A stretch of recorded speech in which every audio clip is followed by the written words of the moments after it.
Tribunal de Contas da União afirma que a auditoria realizada em 560 boletins de urna do primeiro turno não encontrou dado incorreto. E você vai ver também.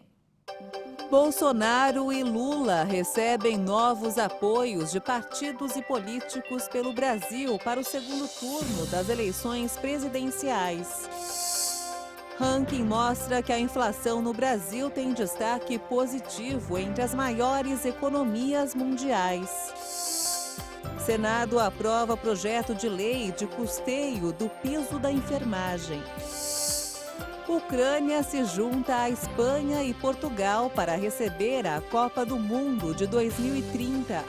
Agora, no Jornal das 18h30. Olá, boa noite. São 18h31 pelo horário de Brasília. E você acompanha agora as principais notícias do Brasil e do mundo desta quarta-feira. A auditoria realizada em 560 boletins de urna do primeiro turno não encontrou nenhum dado incorreto na conferência de votos por candidato, segundo o ministro e presidente do Tribunal de Contas da União, Bruno Dantas. O tribunal checou o processo de conferência de votos para os cargos de senador, governador e presidente. A auditoria foi iniciada no domingo e o órgão ainda vai auditar 4.161 boletins de urna impressos que serão enviados pelos Correios ao tribunal para atestar a veracidade dos dados divulgados pelo TSE no primeiro turno das eleições. Bruno Dantas afirmou que ficou evidenciado mais uma vez a transparência do sistema eleitoral brasileiro. O resultado dessa checagem está previsto para novembro. O presidente da República, Jair Bolsonaro, candidato à reeleição, recebeu novos apoios nesta quarta-feira para a disputa do segundo turno das eleições deste ano. Bolsonaro recebeu o apoio formal do governador reeleito do Distrito Federal, Ibanez Rocha, do MDB. Em pronunciamento, o MDBista disse que o foco da campanha será a busca de votos da população mais carente.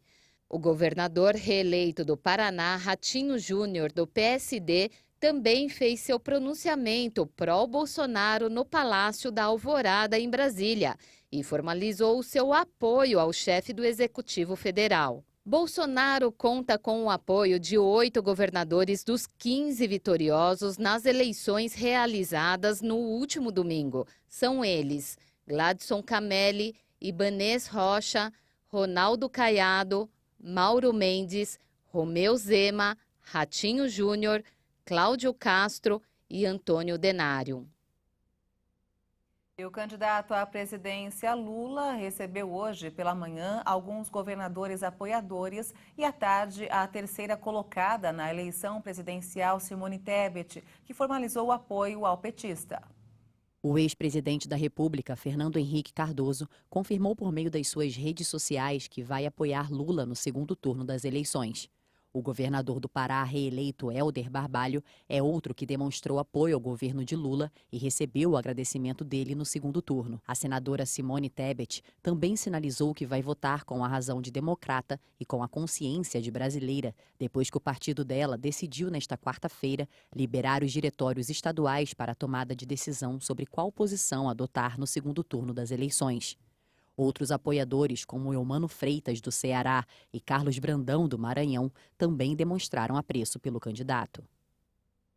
Os candidatos que estão na disputa do segundo turno podem usar 50% a mais do limite de gastos. Para a presidência da República, o valor subiu para mais de 100 milhões de reais.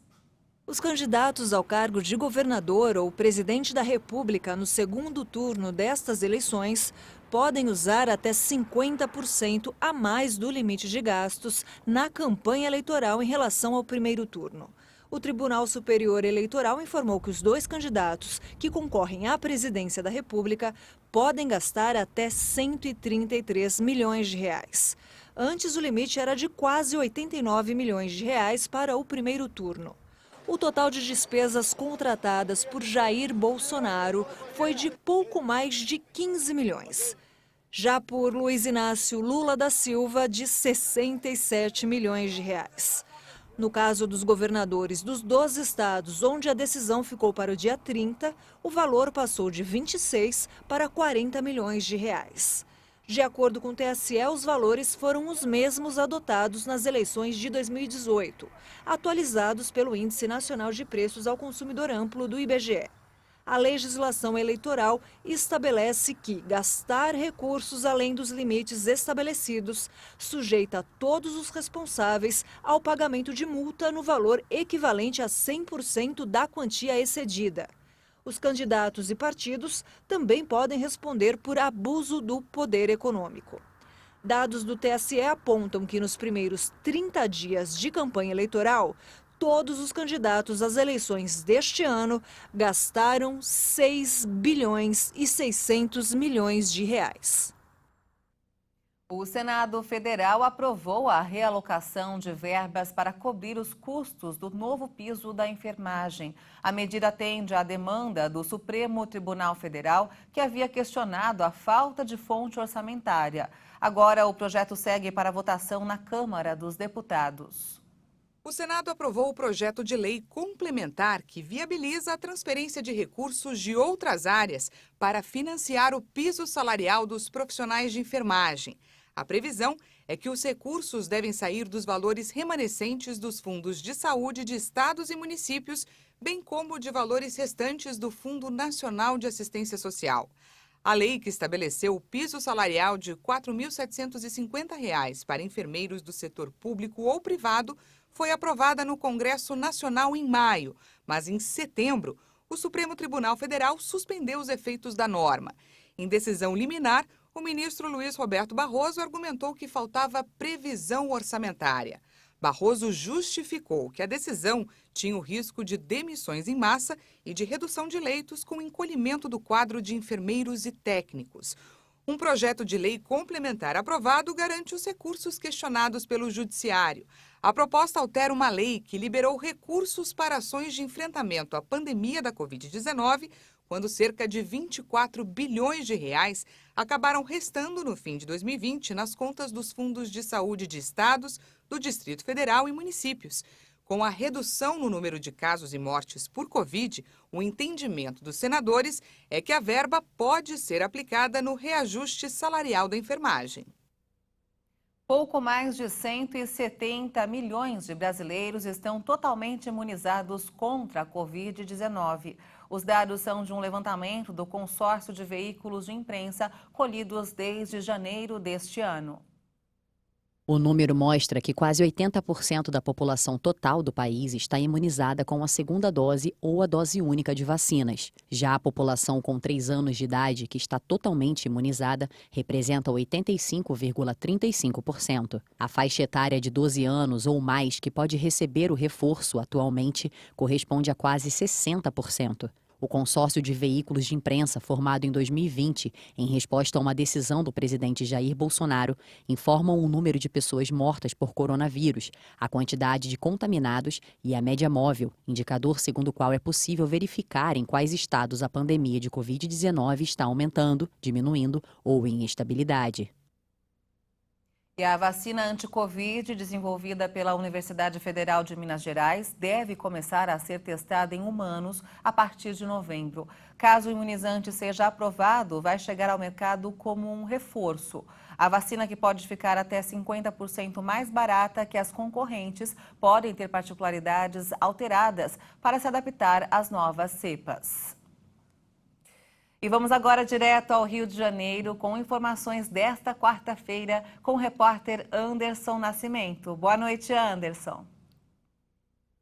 Boa noite, Maria Alice. Polícia prende 14 suspeitos de aplicar golpe do empréstimo consignado em aposentados. Policiais civis prenderam 14 pessoas suspeitas de aplicar o golpe do empréstimo consignado em beneficiários do INSS, em São Gonçalo, na região metropolitana. De acordo com as investigações, apontaram que os estelionatários ligavam para as vítimas falando que elas tinham feito um empréstimo e perguntavam se elas estavam cientes. Ao negarem, os golpistas pediam dados afirmando que fariam o suposto cancelamento. Os beneficiários então eram convencidos a enviar foto do rosto com o documento e, posteriormente, era enviado um link para que assinassem digitalmente o cancelamento. Diante dos documentos e assinatura, os golpistas realizavam empréstimos entre 300 e 80 mil reais em nome das vítimas. Existe a suspeita de que eles enganavam entre 10 a 20 pessoas por dia. Pois é.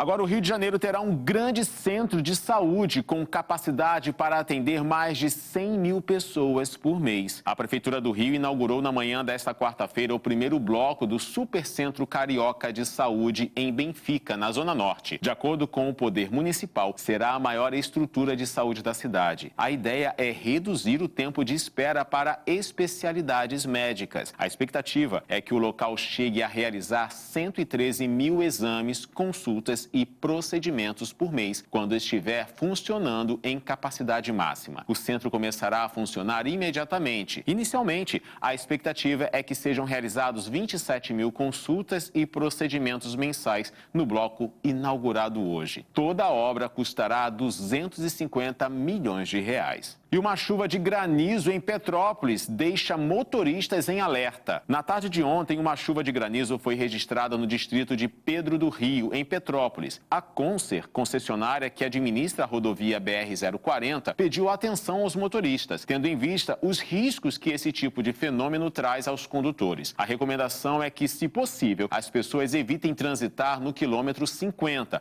e busquem um local seguro. Devido à chuva, a praça de pedágio na altura de Areal chegou a ser fechada por alguns minutos. Em nota, a Secretaria de Defesa Civil de Petrópolis informou que a chuva de granizo não gerou ocorrências graves. Maria Alice, eu fico por aqui, mas amanhã eu retorno com mais informações do Rio de Janeiro. Até lá. Muito obrigada, Anderson, pelas informações e até amanhã. E você vai ver ainda nesta edição, inflação no Brasil tem destaque positivo entre as maiores economias mundiais. E ainda, Ucrânia se junta à Espanha e Portugal para receber Copa do Mundo de 2030. Os detalhes em instantes, até já.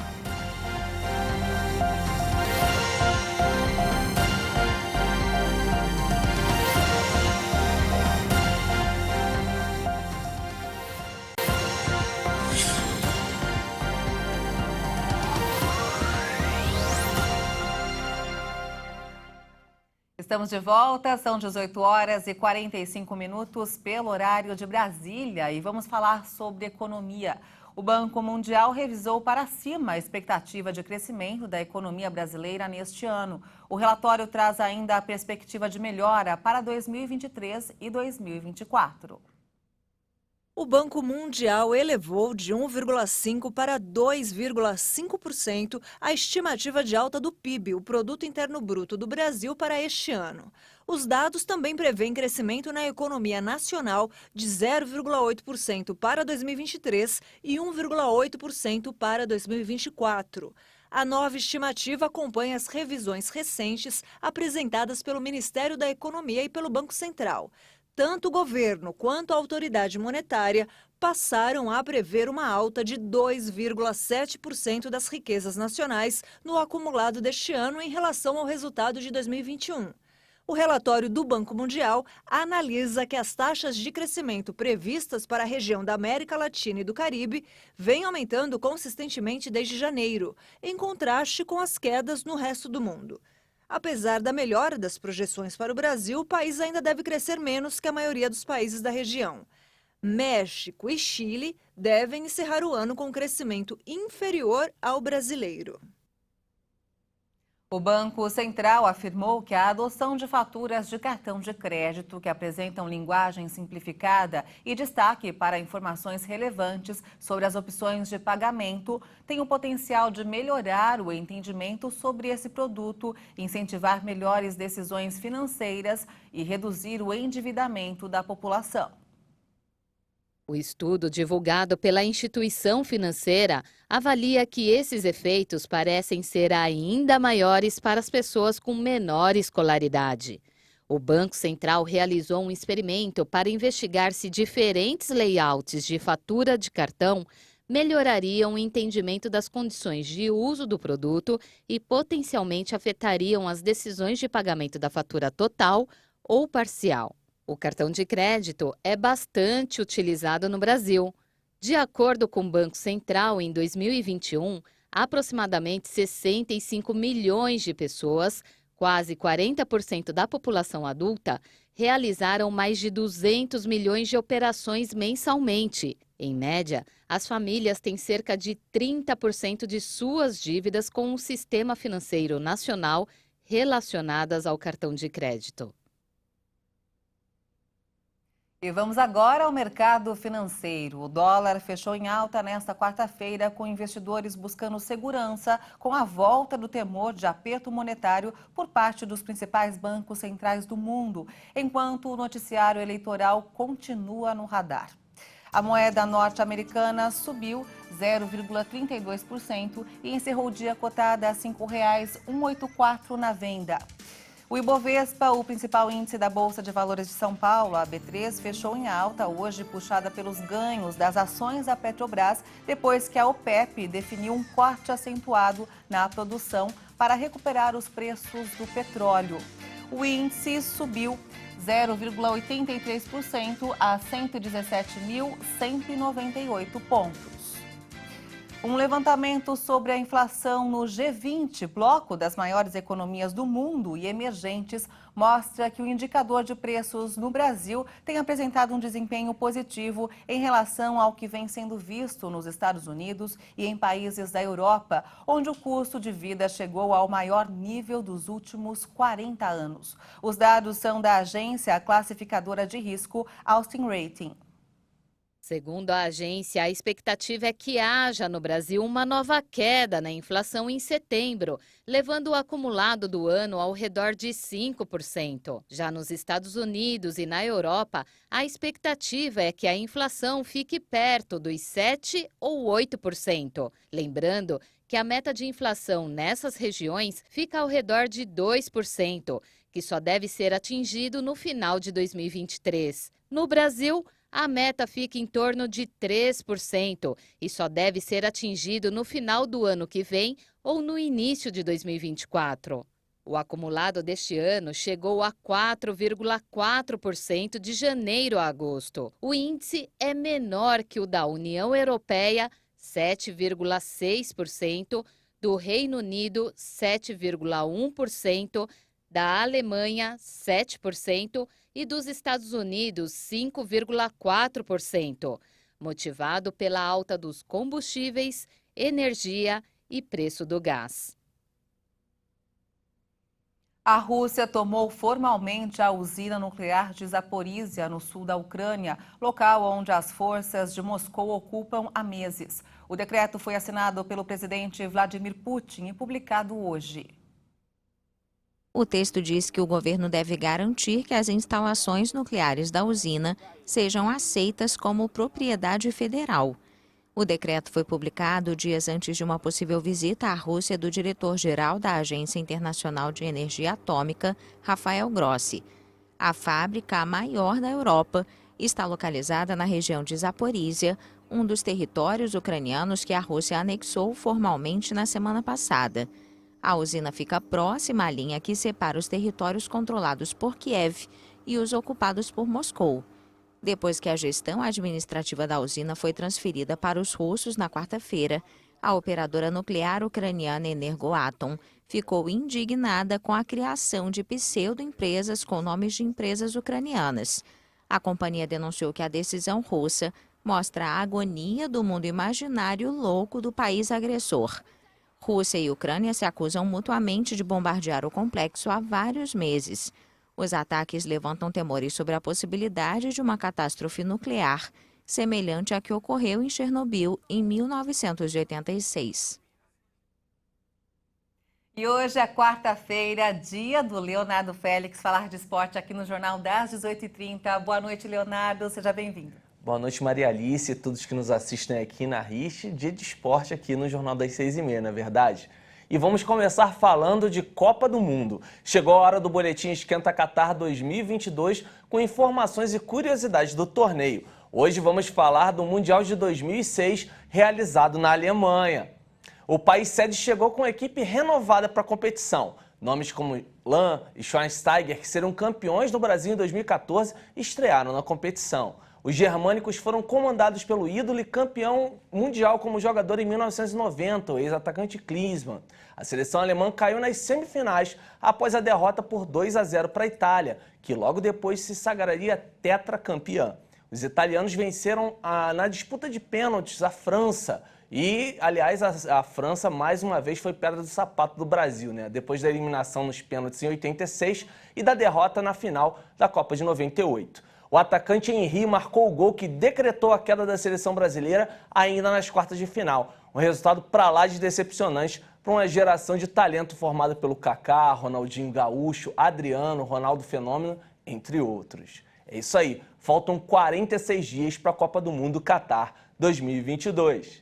E a gente segue falando de Copa do Mundo, agora já olhando para o futuro 2030. Mais um país se candidatou para ser sede do Mundial. A edição que vai celebrar os 100 anos da competição agora tem a Ucrânia entre as opções que se juntaram a Espanha e Portugal. Portugal e Espanha anunciaram nesta quarta que o país que enfrenta um conflito com a Rússia vai se juntar à candidatura conjunta apoiada pela UEFA. Para alguns, esta decisão pode parecer surpreendente e inesperada. Para nós, foi uma decisão lógica e natural. A devastação, a fuga de milhões de ucranianos, a incerteza em relação ao futuro, tudo isso pesou na nossa vontade de integrar a Ucrânia nesta candidatura.